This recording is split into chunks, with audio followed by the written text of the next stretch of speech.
So this was the late summer in 1992, and I'd convinced my girlfriend Sarah to join me for a hike through the wilderness area up near Mount Rainier. We'd been dating for about a year, and she wasn't exactly the outdoorsy type, but she humored me, and the plan was simple. A day hike, maybe a 6 or 7 mile round trip through a dense stretch of forest that I'd read about in a guidebook.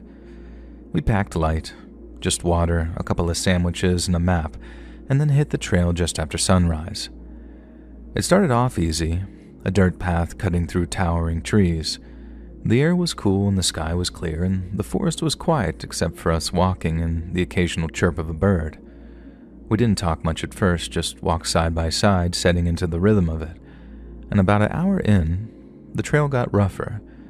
It narrowed, winding deeper into the woods where the trees grew closer together, and we crossed a small creek, stepping on slick stones to keep our feet dry, and I held Sarah's hand to steady her.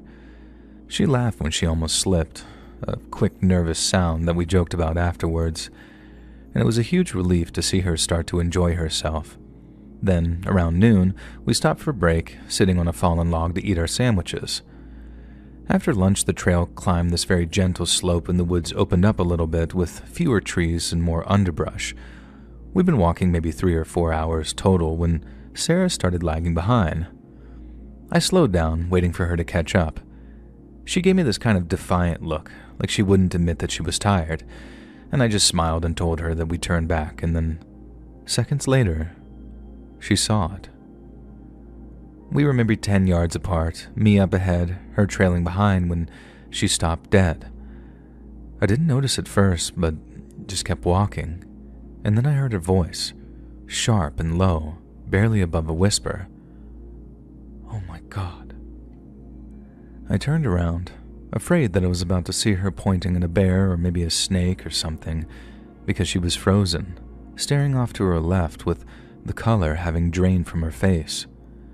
I followed her gaze, and my jaw dropped. There, about 20 feet off the trail, was a tree. It was a big one, maybe 3 feet thick, and halfway up its trunk, at around chest height, was a deer. It wasn't just any deer either. It was a full-grown buck, antlers and all, and its body was just stuck in the tree. The front half hung out one side, head kind of hanging down, eyes glassy and just blank, while the back half stuck out the other side, its hind legs dangling limp. And just to make this 100% clear, it wasn't hanging from a branch or caught in a fork. It was inside the tree, like embedded in it, almost like the trunk had grown around it. I took a step closer, but Sarah grabbed my arm so tight it hurt a little. "What the hell is that?" she said, her voice shaky. I didn't answer because I didn't know. The tree definitely wasn't broken in any way, and there was no splintered bark, no jagged edges where the deer's body met the trunk, and the wood looked smooth, untouched and natural, like it had grown that way. But that was impossible. Trees don't grow around something that fast, and this deer wasn't some ancient skeleton. It looked fresh, barely starting to rot. There were a couple of flies buzzing around its head, but that was it. No stench, no maggots. There was no blood, no torn flesh, nothing to suggest violence. It was just there, almost fused with the wood in a way that made exactly 0 sense to me and Sarah. Sarah stayed there where she was. Her grip was tightening around my arm. "I don't like this," she said. But I felt this pull, this need to figure this out. I took another step, then another, until I was close enough to touch the tree if I wanted, and something about it made my skin crawl, even as my brain kept prodding at it, trying to rationalize what I was seeing. Maybe the deer had fallen from somewhere high up and landed just right, but there were no cliffs nearby, no broken branches above, and the trunk was too solid, too intact. I crouched down, peering up at where the deer's body met the wood. The bark flowed around it seamlessly, like the tree had molded itself to the shape of the carcass. I reached out and hesitated and then brushed my fingers against the trunk just below the deer. It felt normal. There was nothing strange until you looked up and saw that impossible thing sticking out of it. Sarah yelled my name, telling me to get back, but I couldn't stop myself. I stood up and walked around to the other side.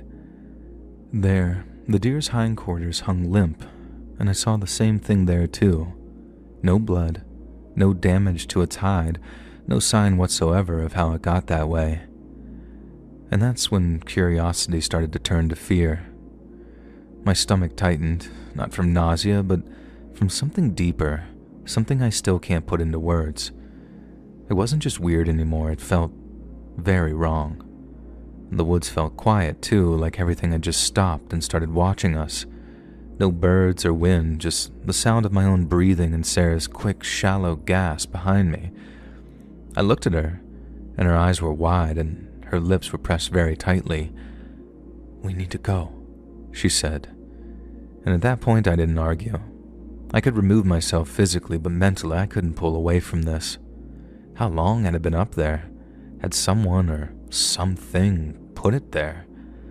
The unease crept up my spine, slow at first and then all at once, like a cold hand closing around my neck. I thought about pictures I'd seen of animals caught in fences or traps, but this wasn't that. This was deliberate, unnatural, and the more I looked, the more I felt like we weren't supposed to see it. Neither of us looked back, but I didn't need to. I could still see it, just burned into my brain. We moved in silence, our steps quick and uneven as my heart was pounding, not from the pace, but from thoughts of what we'd just seen. Sarah kept her head down, and I knew she felt it too.